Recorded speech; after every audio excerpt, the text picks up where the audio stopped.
Pour commencer la présentation du sacrement de réconciliation, en voici l'origine et la signification.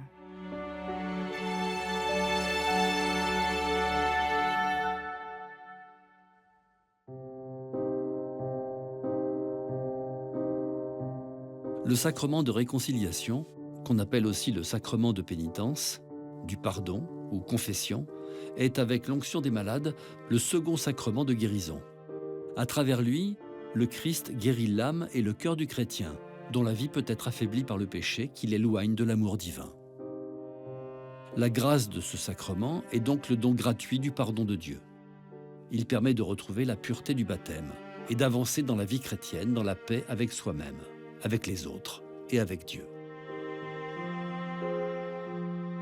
On dit qu'à travers le sacrement de réconciliation, le Christ pardonne les péchés. Si Dieu a créé l'être humain pour aimer et être aimé, l'homme s'éloigne souvent de ce chemin d'amour par des actes comme le mensonge, la méchanceté ou l'orgueil qui l'éloignent des autres et de Dieu, source de tout amour. Ce sont ces actes qu'on appelle des péchés.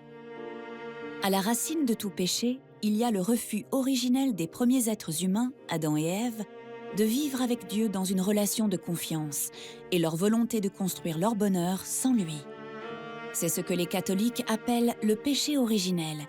À cause de lui, l'humanité a perdu l'état de grâce initial dans lequel Dieu l'avait créé, et tous les humains naissent avec une tendance au péché. Mais la nature humaine n'est pas pour autant définitivement corrompue, car Jésus-Christ, par son incarnation, est venu rétablir une relation de confiance avec les hommes. Et par son sacrifice sur la croix, a accordé une première fois le pardon de Dieu. Ainsi, par le sacrement du baptême, le Christ lave le chrétien du péché originel et lui offre une vie nouvelle en relation de confiance avec Dieu comme avec un Père aimant. Mais cette vie d'enfant de Dieu peut rester en proie au péché, car la nature humaine demeure fragile et soumise à la tentation. C'est pourquoi, lorsqu'il regrette sa faute et demande à en être libéré, le chrétien peut obtenir à nouveau le pardon de Dieu pour renouer le lien d'amour qui les unit.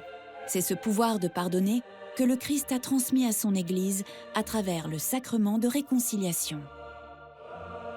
Ce don du Christ est raconté notamment dans l'Évangile selon saint Jean. Le soir de Pâques, après sa résurrection, Jésus apparaît à ses disciples, les salue en disant « La paix soit avec vous », puis souffle sur eux et leur dit « Recevez l'Esprit Saint, à qui vous remettrez ses péchés, ils seront remis. » Après leur avoir donné la paix, qui est le fruit du sacrement de réconciliation, Jésus envoie ses disciples en mission en répandant sur eux son esprit, avec comme mission prioritaire celle de pardonner les péchés. Durant toute son existence terrestre, Jésus lui-même s'est présenté comme un berger partant au secours de son unique brebis égarée. Dans l'Évangile selon saint Luc, la parabole du fils prodigue montre aussi que, quels que soient les refus de rester dans l'amour de Dieu, celui-ci est toujours prêt à accueillir avec joie celui qui revient se jeter dans ses bras. C'est pour continuer cette œuvre de miséricorde que le Christ confie aux apôtres, puis à leurs successeurs, son pouvoir de guérison de l'âme et du cœur dans le sacrement de réconciliation. Aux origines, cette célébration prenait la forme d'une pénitence publique et non réitérable. Aujourd'hui, elle consiste en une confession intime et personnelle qui peut être vécue plusieurs fois et régulièrement dans la vie du fidèle.